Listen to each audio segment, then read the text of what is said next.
Semangat pagi guys, kembali lagi di channel Ngobrol Cuan, ngobrol santai pasti cuan. Kenalin aku Anto. Hari ini kita mau bahas tentang IHSG yang rubuh, rontok lagi ya, sampai udah kepental dari 7.000. Nah ini memang bener-bener mencekam. Dan apakah ini sebenarnya era suram IHSG dan akan seperti apa? Kemudian kita harus bagaimana gitu ya. Sebenarnya aku mau kasih tahu bahwa channel ini juga nanti akan membahas tentang khususnya fundamental di aspek momentum investing. Jadi kita mungkin nggak bahas saham yang harus wajib dan kudu gitu ya, PI-nya harus di bawah 5 atau PBV-nya di bawah 1. Jadi bisa jadi yang kita investasikan adalah, dan saham-saham yang dibahas adalah saham-saham yang memang ada momentumnya, yang mungkin bisa jadi PBV-nya di atas 1 dan mungkin PI-nya agak mahal, tapi secara momentumnya ada gitu ya. Lanjut guys, kita bahas sedikit secara dari sisi makroekonomi ya. Kita tahu bahwasanya di 2024 Desember beberapa hari lalu The Fed baru motong 25 basis point. Jadi di range untuk suku bunganya ada 4,25 sampai 4,5%. Nah teman-teman yang mungkin masih belum seberapa aware gitu ya, jadi hubungannya dengan suku bunga di Amerika adalah bagaimana suku bunga pinjamannya itu makin rendah, berarti orang atau pengusaha semakin gencar untuk pinjam gitu ya, karena ya bunganya rendah. Jadi pengusaha pinjam, akhirnya ekonomi berputar gitu. Tapi sisi lain adalah inflasinya yang semakin meningkat. Nah, the Fed tujuannya dia mau konsisten untuk menekan inflasi sampai ke angka 2%. Nah, sekarang tuh masih di angka 2,7%-an, kalau nggak salah masih di angka 2%, di atas 2,5%. Nah, ditambah lagi dengan posisi kalau teman-teman tahu, Trump ini dia punya kebijakan America First ya. Jadi dia sangat proteksionis terhadap Amerika ya, terhadap negaranya. Jadi dia akan berupaya mungkin untuk menurunkan gitu ya pajak-pajak untuk pengusaha dan memberikan banyak insentif untuk pajak pengusahanya gitu ya. Jadi bahkan kalau ada pabrik-pabrik yang teman-teman tahu, ada yang di Vietnam dan di mana-mana gitu ya dibangun, bahkan di Meksiko. Nah, Trump itu salah satu orang yang pengen bawa balik lagi duit-duit Amerika itu balik lagi ke Amerika gitu. Nah, jadi teman-teman kebayang ya, jadi model kebijakannya kayak apa. Dan akhirnya juga The Fed yang tadinya digadang-gadang akan lebih dovish gitu ya, jadi dovish dalam artian kayak akan lebih agresif motong suku bunga gitu kan, karena tadi ya bahwasanya suku bunga lebih rendah ekonominya akan bergeliat gitu ya, makin maju dan makin perkembangan saham dan segala macam juga akan makin berkembang gitu. Ternyata enggak nih gitu. Nah ini membuat banyak investor akhirnya khawatir, dan ditambah lagi dengan menanti pelantikan Trump ini juga akan membuat banyak insentif-insentif nih, menunggu nih, investornya akan menunggu nanti akan seperti apa periode si Trump ini yang kedua kalinya kayak gitu. Jadi banyak yang masih wait and see, termasuk pasti kena imbasnya adalah di Indonesia. Jadi teman-teman juga kita masih belum tahu juga nanti akan seperti apa dengan Rusia dan Ukraina, yang sempat Trump akan bilang kalau saya jadi presiden 1 kali 24 jam Rusia dan Ukraina langsung damai gitu ya. Kita lihat. Dan juga ada ketidakpastian global, kemudian ada ya isu perang dagang antara Cina dan Amerika yang akan kejadian lagi gitu ya. Jadi ya investor wait and see nih, benar-benar wait and see akan seperti apa nanti ke depannya. Jadi banyak yang kabur sih asing. Next, ini yang mau aku bahas ya teman-teman. Jadi MSCI itu adalah Morgan Stanley capital investment ya. Jadi MSCI itu ibaratnya dia adalah satu lembaga investasi yang jadi rujukan ya, salah satu lembaga investasi Amerika yang menjadi rujukan di seluruh dunia. Yang salah satunya juga dia melakukan penilaian terhadap pasar saham di seluruh dunia, termasuk Indonesia.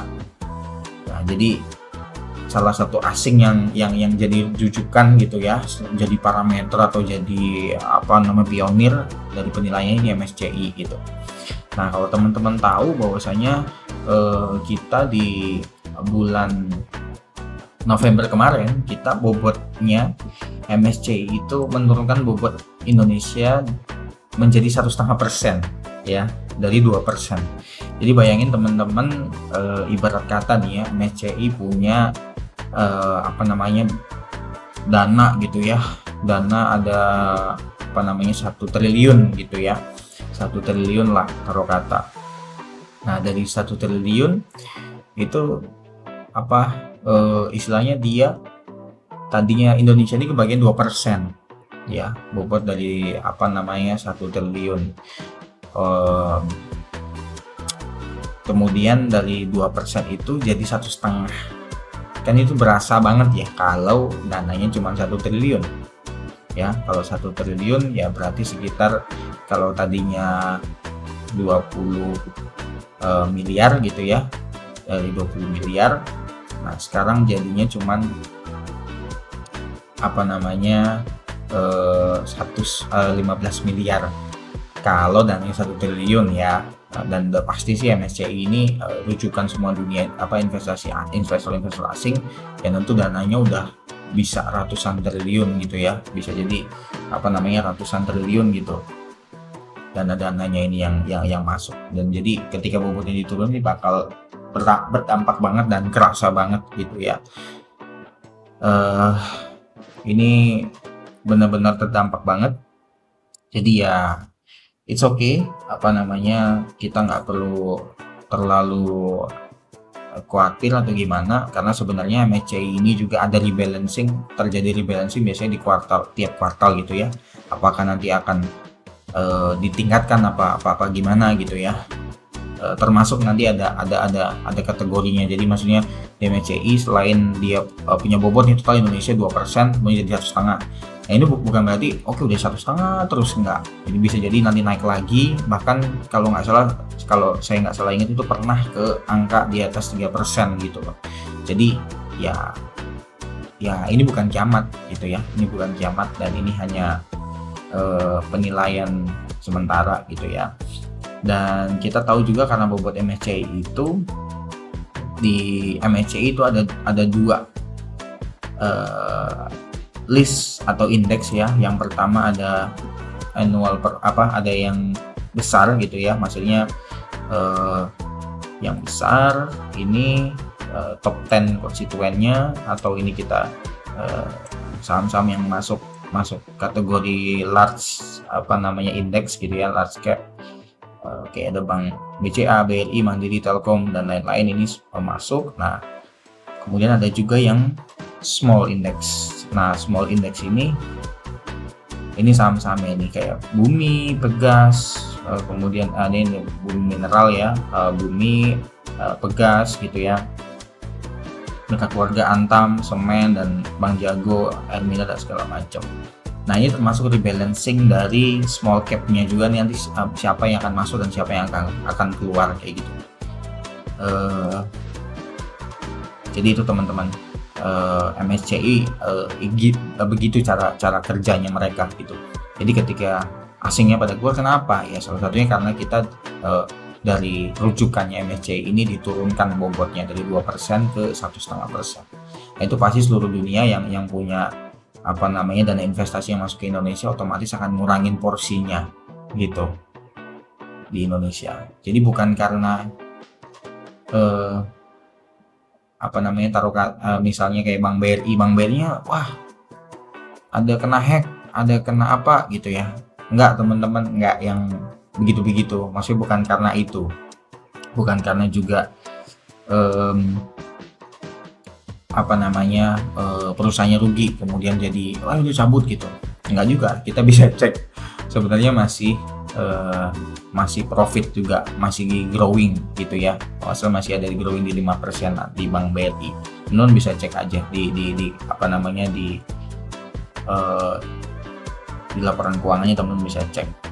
Kayak BCA juga nggak ada masalah, tapi dia juga rontok juga kan harga sahamnya. Jadi ya begitulah teman-teman. Jadi nggak masalah. Era suramnya IHSG menurutku ini satu apa namanya peluang ya, karena kalau kita bisa lihat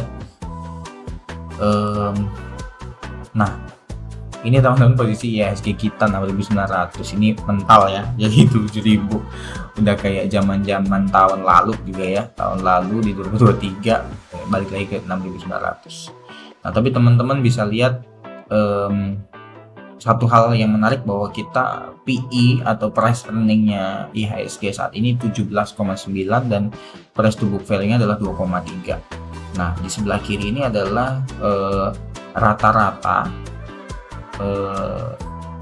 price earning kita atau di Indonesia ini IHSG itu berapa dihargainya gitu ya. Ternyata kita tuh PE-nya dihargai rata-rata 22 kali, sementara saat ini kita ada di 17,9. Jadi masih ada sekitar gap di angka 5 poin lah ya, masih ada 5 poin dari segi PE.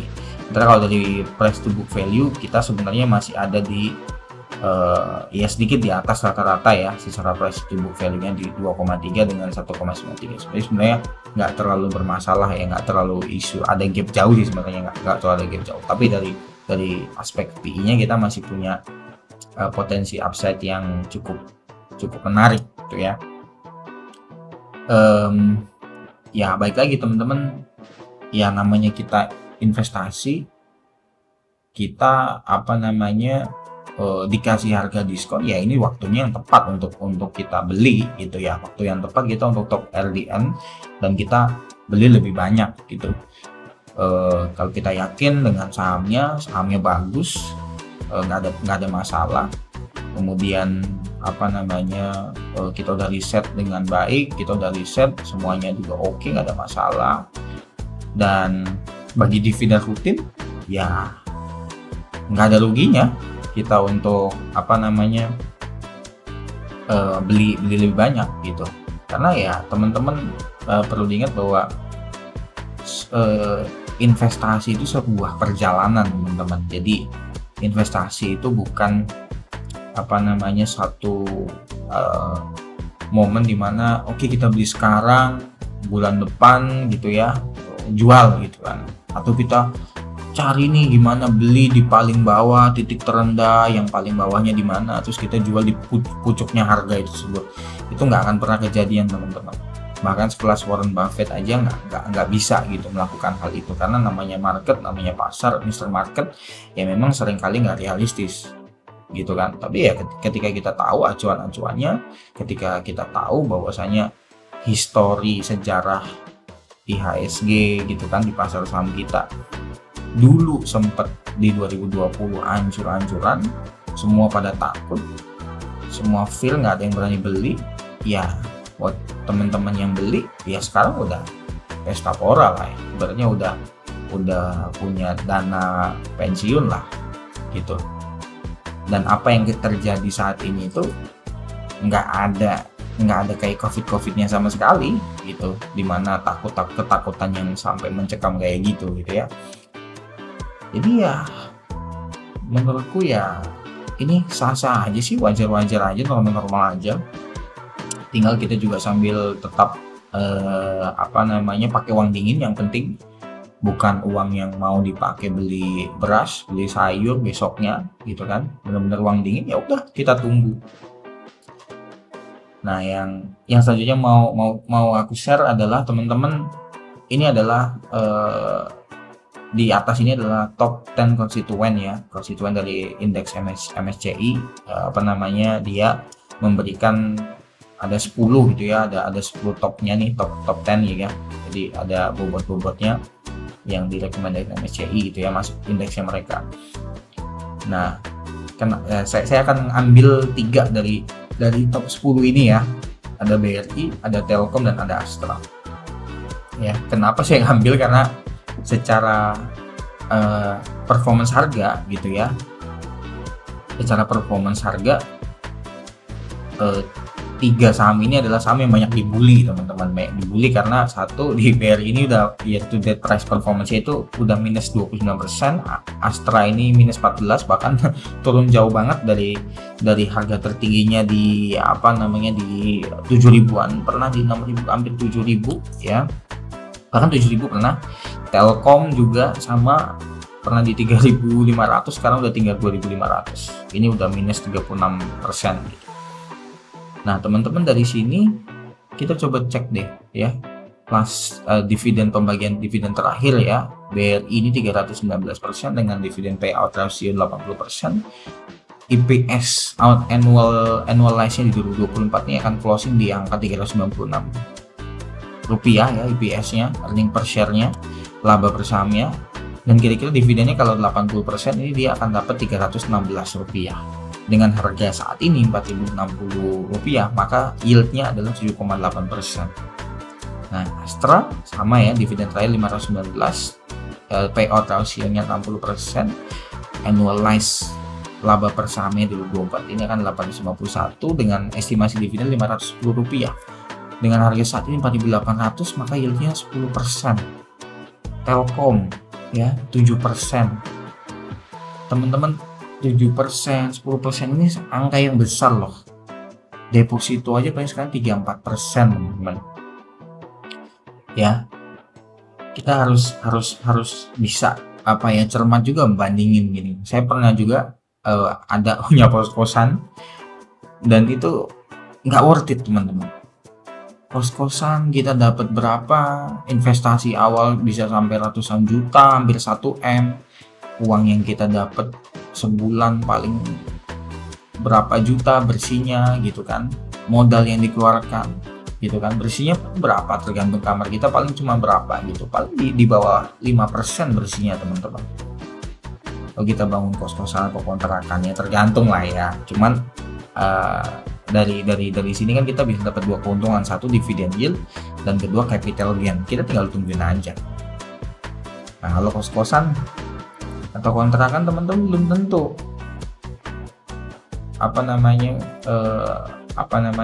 bisa ditinggal kayak gini ya, kayak maksudnya ya kalau sama ya udah kita beli dan tinggal didiemin gitu kan. Kalau kos-kosan kontrakan teman-teman harus bersihin sampahnya, harus ngecek harus beli kasurnya apanya dan segala macam, dan ini liquid teman-teman perlu duit ya kan. Saat perlu duit ya meskipun harganya masih minus, tapi kalau emang perlu duit teman-teman bisa langsung likuidasi, langsung dapat duit.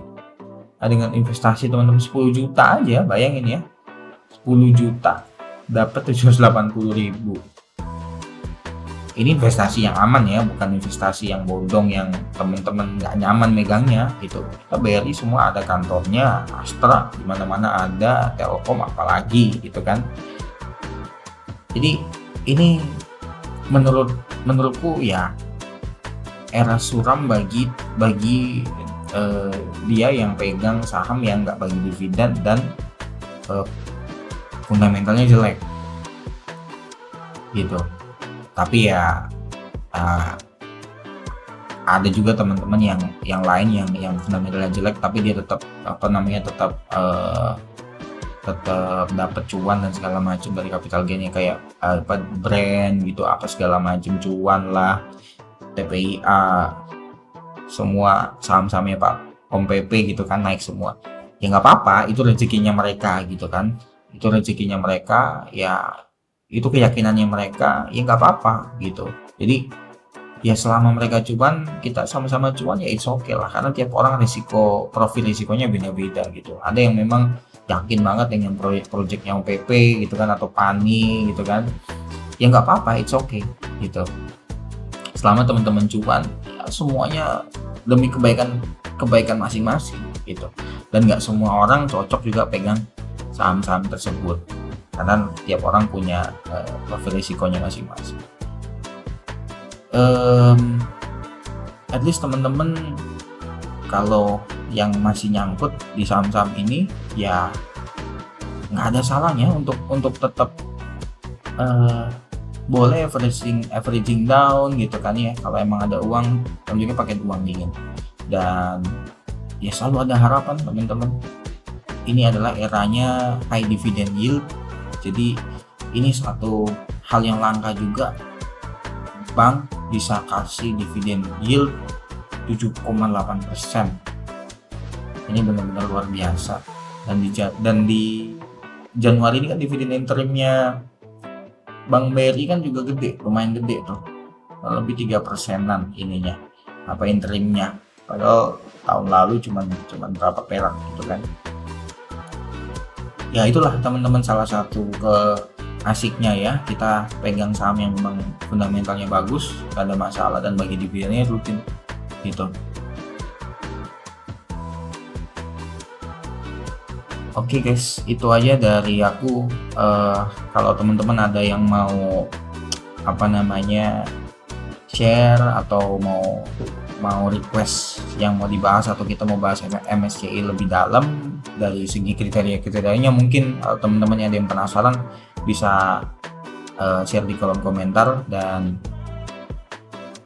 please teman-teman bantu untuk supaya channel ini bisa makin berkembang dengan subscribe dan share, dan nyalain notifikasi supaya nggak ketinggalan video-video lainnya. Thank you teman-teman, salam cuan, sehat-sehat selalu ya guys, thank you.